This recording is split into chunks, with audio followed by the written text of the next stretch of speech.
અને બીજી વાત મારે તમને કરવી છે વાગડ પ્રદેશની. વાગડ પ્રદેશ એટલે આપણો જ કહેવાય. અહીંયાથી એટલું બધું દૂર ન થાય. સૌરાષ્ટ્ર કચ્છ કાઠિયાવાડ હોય તો એ અલગ પડી જાય, પણ વાગડ પ્રદેશની અંદર એક દીકરી છે, એ પરણીને સાસરે આવે અને એનો ભાઈ ઘોડીએ હિચકતો હોય એવડી એ ભાઈની ઉંમર, અને પોતે 18-20 વર્ષની થાય અને વાગડ પ્રદેશની અંદર આવે. ને તમે એક ગીત સાંભળ્યું છે, વાગડની વઢિયારણ સાસુ દોયલી. એ સાસુબા હોય ને એને બે શિંગડા ન હોય, પણ એ સાસુબા થોડા કંટા હોય. અહીંયા બેઠા છે એને હું નથી કહેતી, પણ હું વાગડ પ્રદેશની વાત કરું છું. એ દીકરાની વહુ છે, પરણીને સાસરે આવે અને ના પાડી દેવામાં આવે છે કે તમારે હવે પિયર જવાનું નથી, આણું માટે જવાનું નથી. અને ઈશ્વરની એ કદાચ એ કરણી હશે કે દીકરીને ગર્ભાવસ્થા પણ ન રહે ત્યાં સુધી સાસુબાની ધાક કે તમારે પિયરની દિશા હોય ને બાજુ મોઢું રાખીને હોવાનું નથી, કે વળી સપના પિયર ના આવ્યા હોય તો. આટલા બધા સાસુ કંટા. 18 વર્ષનો સમય વીતે છે. એ ઘોડિયામાં હિચકતો એ ભાઈ હોય એ મોટો થઈ જાય, અને એ સમયે દીકરીના બાપની ગેરહાજરી. અને એવું કહેવાય કે ઉદરે રહેતા બાપ ગયો અને મરણતા મુઈ વાં, ઘણ વીતશે હજી ઘણાય પડશે ઘા.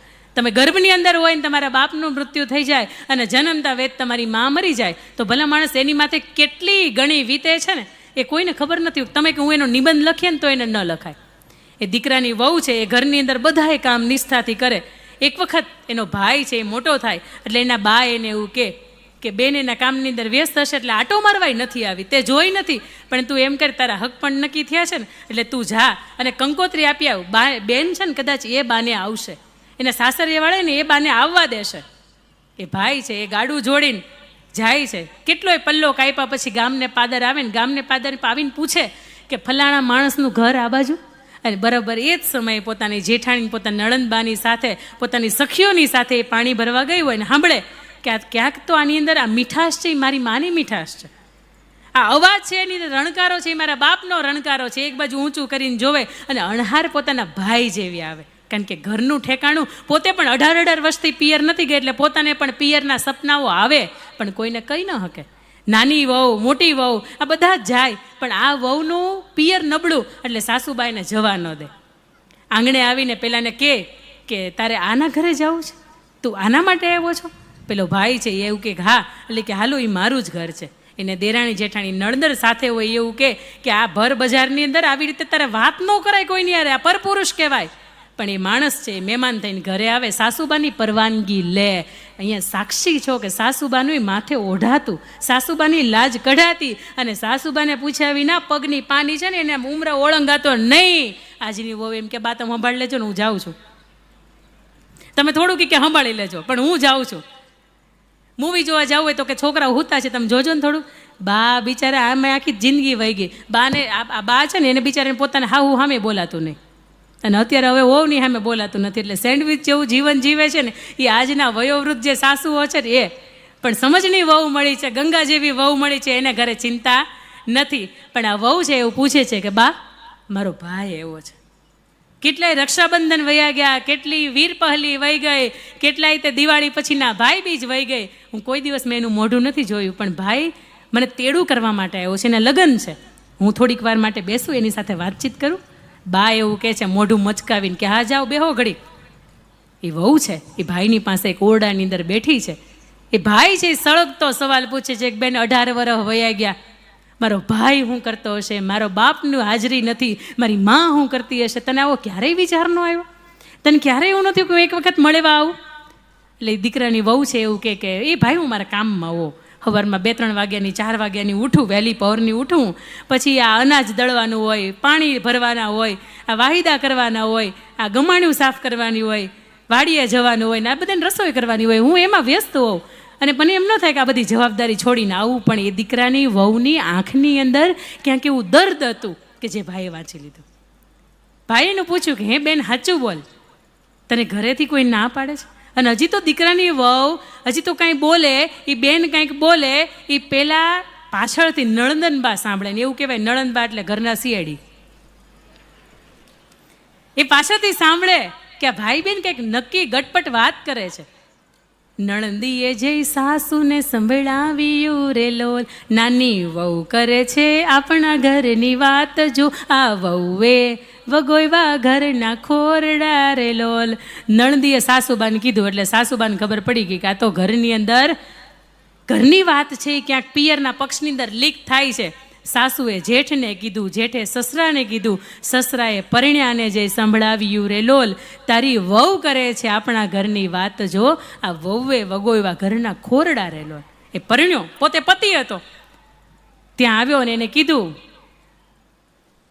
અને એવું પણ એ લોકગીતની અંદર ઉલ્લેખ છે કે પરિણાએ જે તેજી ઘોડો છોડ્યો રે લોલ, જઈ ઉપાડ્યો ગાંધીડાને હાટ જો, મારી વહુએ વગોયવા ઘરના ખોરડા રે લોલ. આવે છે એ અફીણ હોય ને વધારે માત્રાની અંદર ઘોળે છે, ઝેર ઘોળે છે એવું કહી શકાય.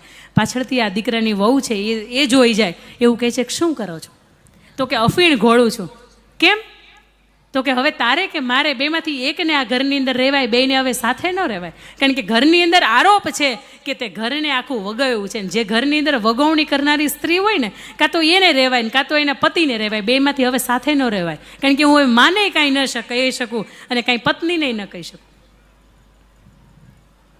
એટલે તરત એ સ્ત્રી એવું કહે છે કે લાવો તમે, તમારે આ પીવાની જરૂર નથી, આ હું પી જાઉં. અને ઘટક દઈ ગોરાંદે પ્યાલો પી ગયા રે લોલ. પછી તાણી એને ઘરચોળાની ભાત જો, જુગ જુગ જીવો ને મારા સાઈબા રે લોલ. સ્ત્રી એવું કહેતી ગઈ હતી કે આ ઘરને હું દીકરા દેવા માટે આવી છું, આ ઘરના દીકરા લેવા માટે નથી આવી.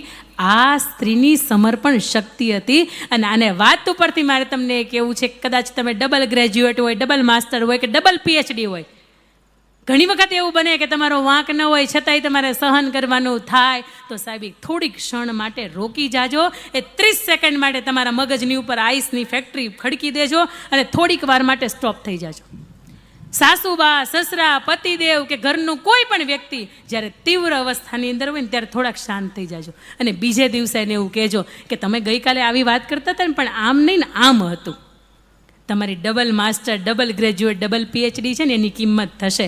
બાકી જો એક શબ્દ બોલ્યા અને તમે 10 શબ્દનો જવાબ આપ્યો તો એને તમારી બધી ડિગ્રી ભેગું કરીને નાખી દેવાની ડસ્ટબિનમાં. તમારી ડિગ્રીની કોઈ કિંમત નથી. તમે વડીલોની મર્યાદા ન હાચવી શકો તો તમે વહુવારું કહેવાને લાયક જ નથી. અને કદાચ આ વાત અહીંયાથી માત્ર બોલાતી નથી, આ જીવનની અંદર આચરણમાં પણ મુકાઈ છે ને પછી આ બોલાય છે.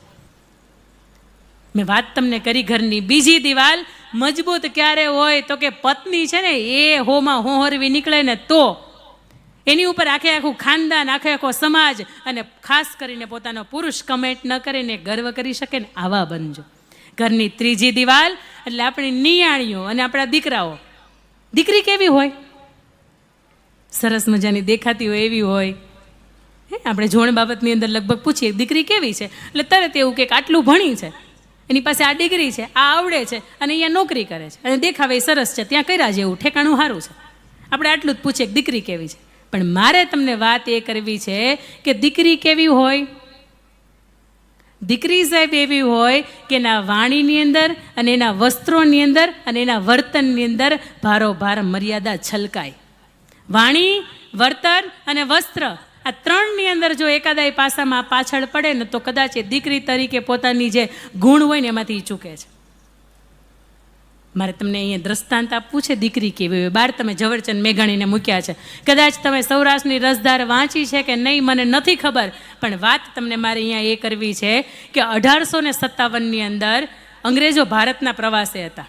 એ સમયની અંદર મહુવા બાજુનું એક ગામ, અને એ ગામની અંદરથી એક 12 વર્ષની દીકરી કે જેનું નામ સોનબાઈ, 12 વર્ષની દીકરી પોતાની બેનપણીઓની સાથે પાણી ભરીને નદીના કિનારાથી બહાર આવે અને એક બાજુ અંગ્રેજોની ટોળકી છે ઘોડો લઈને પસાર ત્યાંથી થાય. એ જે ઘોડે સવાર અંગ્રેજ અધિકારી હોય એ દીકરીને જોવે ને એમ લાગે કે આની હારે લગ્ન કરવા છે. આવી સરસ મજાની દીકરી જો મારી વહુ બનતી હોય તો આભ ખડેલું આભું હોય ને એને પણ ટેકા દે ને એવા દીકરા મારે ત્યાં જન્મે. લગ્ન કરવાનું તો આની હારે કરવા. પોતે ઘોડા ઉપરથી નીચે ઉતરે ને દીકરીનું બાવડું પકડે ને એવું કે મારે તારી હારે લગ્ન કરવા છે. એ દીકરીના માથા ઉપર 15 લીટરની ગોળી ભરી હતી પાણીની. ફરફરતી એક મૂકે ને ઓલો અંગ્રેજ અધિકારી હોય ને ઘડીક બેભાન થઈ જાય અને ત્યાં ઢળી જાય. એની સાથે જે બધા એના માણસો હતા એને ઘરે લઈ જાય. દીકરી ઘરે આવે, ખૂણા ઉપર બેઠી બેઠી રડવા માંડે અને પોતાના બાપુને એવું કહે કે બાપુ હવે મારે જીવવું નથી. કેમ બેટા? આ 12 વર્ષના સમયગાળાની અંદર તે કોઈ એવું કામ નથી કર્યું, છતાંય કેમ એવું કહે છે કે તારે જીવવું નથી? બાપુ પેલો ગોરે અંગ્રેજ અધિકારી હતો ને, આજે એણે મારું બાવડું પકડ્યું હતું, મારા સગપણ નક્કી થઈ ગયા છે, અને એ સમયમાં 1857 એટલે નાનેથી બાળ વિવાહ થતા. તમે એવું કરો, કાં તો મને ઝેર કટોરો ભરીને આપી દો, અને કાં તો તમે મારા જેની યારે સગપણ નક્કી કર્યા છે ને એને સંદેશો મોકલાવો કે એના કાંડાની અંદર જો તાકાત હોય ને તો એ આવે, આ ગોરે અંગ્રેજ અધિકારીને મારે, એના લોહીની અંદર એ ચૂંદડી હોય ને મારી ડૂબાડે, અને પછી મને ભર મંડપમાં ઓઢાડે. દીકરીએ એવું કીધું એટલે બાપ એ માણસને એ જેની યારે સગપણ થયા તો એનું નામ હતું નાનકો, એને સંદેશો મોકલે છે, આ ઘટના બની છે, શું કરવું છે. અને આજ સુધીના ઇતિહાસની અંદર તમારે પાના ફેરવી લેવા હોય તો છૂટ. એ નાનકો 17 વર્ષની ઉંમર હતો, એ ગોરે અંગ્રેજ અધિકારીને મારે, એના લોહીની અંદર ચૂંદડી ડૂબોડે, અને પછી આ ભરમંડપની અંદર આ દીકરીને ઓઢાડે. આ 12 વર્ષની દીકરીને ખબર પડતી હતી કે મારો કોક બાવડું આમ કરીને આમ પકડી લઈને મારાથી જીવાય નહીં. આ 22 વર્ષની દીકરીને ન ખબર પડે? પડે ને, પડે. પણ ક્યાંક એને અભરકા ઝારા બ્રાન્ડના હોય અને બાપુની સગવડતા છે ને એ ઝૂડીઓ પૂરતી જ હોય. ક્યાંક એને અંદરથી એમ થતું હોય કે મને મારા હાથમાં 3 કેમેરાવાળો આઈફોન છે ને એ જ સારો લાગે, પણ બાપુની કેપેસિટી છે ને કદાચ એને નોકિયા કે સેમસંગ, વિવો, ઓપ્પો લઈ દે ને આટલી જ હોય. પણ બેટા મારે તમને અહીંયા એ કહેવું છે, જો મારી વાત તમે કોઈ પણ માધ્યમથી કદાચ ઓનલાઈન કે અહીંયા સાંભળતા હોય તો મારે તમને એ કહેવું છે કે 15 રૂપિયાની પાણીની બોટલ ભરેલી હોય, એક બોટલમાં પાણી ભર્યું હોય અને બીજી બોટલ કે જેની અંદર ઘી ભર્યું હોય, અને હું તમને પૂછું કે આમાંથી કિંમતી શું, તમે શું જવાબ આપો? કઈ બોટલ, પાણીની કે ઘીની? ઘીની બોટલ. આ 15 રૂપિયાની પાણીની બોટલ અને એ જ સેમ બોટલની અંદર ઘી ભર્યું હોય, અને તમને કોક એવું કે આપણે અદલા બદલી કરવી, બોલો હા પાડો કે ના પાડો? ના પાડીએ, કારણ કે આપણને ખબર છે ક્યાં 15 રૂપિયા ને ક્યાં 500 રૂપિયા. જો તમે પાણીની બોટલની યાર એક્સચેન્જ નથી કરતા તો ભલામણ આખું આ માવતરે 25 વર્ષનું જીવતર આપ્યું છે, આ ખોળિયું આપ્યું છે, એને કાં અદલા બદલી કરો? આ 25 વર્ષના 20 વર્ષના તમને કરાવ્યા, તમને ભણાવ્યા, તમને ગણાવ્યા, અને જિંદગી આખી હોમી દીધી, કેટલાય કરજ કર્યા, ત્યારે તમે ભણી રહ્યા, અને પછી તમે એમ કહો કે હું મારા ઠેકાણે ને તમે તમારા ઠેકાણે. દીકરીને કહેવાને લાયક નથી. બેટા પહેલાંના સમયની અંદર એ ઘરની અંદર ઉમરું આવતું, અને ઉમરાની અંદર ઠેસ વાગે ને એટલે ઉમરું તમને પૂછે ક્યાં જાસ. અને આજે કદાચ આ ઉમરું વયું ગયું છે ને એટલા માટે આ ઉમરું ઓળંગતા બીક નથી લાગતી. પણ મા બાપનું ન વિચારો, ઉપર બેઠેલો પરમાત્મા છે અને તમારી અંદર બિરાજતો પરમાત્મા છે, એને તો પૂછજો કે આ જે નિર્ણય લઉં છું યોગ્ય છે કે નહીં. અને પછી બાપુએ આખી જિંદગીભર રિંગટોન રાખી હોય કે મારી ઘરે લક્ષ્મીનો અવતાર, મારી ઘરે દીકરીનો અવતાર, એને જોઉં જ્યારે માં ઉમિયા દેખાય, માં ખોડલ દેખાય, માં મોગલ દેખાય, અને એ રિંગટોનને બદલવી પડે. કેમ? કારણ કે દીકરી તરીકે તમે એની અંદર પરિપૂર્ણ થયા નથી. ઝવેરચંદ મેઘાણીને ખોળો ને તો એમાંથી 14 વર્ષની હીરબાઈ વાળા પણ નીકળે, અને એ પણ એવું કે મારા બાપની વિરુદ્ધમાં કોઈક બોલતો હોય ને એને હું તલવાર લઈને કાપી નાખું ને તલવાર લઈને મારી નાખું, બાકી મારા બાપની વિરુદ્ધમાં એને કોઈનું બોલવા ન દો. આપણી અંદરની આ ખુમારી હતી એ ક્યાં ગઈ? તમને 22 વર્ષની ઉંમરે કોઈક એમ કે હાલ આપણે લગ્ન કરી લેવા, તેથી આ 22 વર્ષનો પ્રેમ આપનારા મા બાપ કેમ એક બાજુ ભૂલાય છે? તેથી યાદ રહેવા જોઈએ. અને ખાસ કરીને મારે અહીંયા માતાઓ બેઠી છે એને પણ કેવું છે કે જ્યારે દીકરીઓની ઉંમર 12-15 ને વટે ને, અને તમારે એના કપડાનું ચપ્પલનું માપ એક થઈ જાય ને તે દિવસે બે હાથ જોડીને વિનંતી કરું છું કે એની મિત્ર બની જાજો, એની માં નહીં બનતા. કારણ કે માં બનશો ને તો એને કાંઈ પણ કહેશો ને તો એને ટક ટક કરતી દેખાશે, અને આજની આ ટિકટોકની જનરેશન છે એમાં એને ટક ટક કરવું નહીં, ગમશે નહીં. એની મિત્ર બની જાશો, એના જીવનના કેટલા પણ સુખ દુઃખ હશે ને તમારી સાથે શેર કરશે. અને બીજી વાત ખાસ કરીને મારી દીકરીઓને અહીંયા કેવું છે, તમે મેકઅપ કરો, મારી એમાં બિલકુલ ના નથી, પણ એક તમારું પર્સ ખોલે ને અંદરથી મેકઅપ, અંદરથી લાલી લિપસ્ટિક કે દાંતીઓ નીકળે ને તો એની સાથે સાથે અંજાર અહીંયાથી દૂરે નથી. તમને ખબર છે હું વાત હું કરું છું? અંજારનું એકાદું ચપ્પુય રાખજો, જેથી સ્વ સુરક્ષાની જરૂર પડે રાતે મધરાતે 2 વાગે તે કોઈને બોલાવવા ન પડે, અભિયમમાં ફોન ન કરવો પડે, કે કોઈ પણ વ્યક્તિને બચાવો ને બૂમ ન મારવી પડે. સામેવાળો તમારો હાથે પકડીને શું જાય? આટલી ખુમારીને આરે જીવો. કારણ કે તમારો સમાજ કોણ છે, તમારા બાપ દાદા કોણ છે, તમારું કુળ કોણ છે, આ વિચારીને જીવો ને તો કોઈ જાતના પ્રશ્નો ઊભા ન થાય.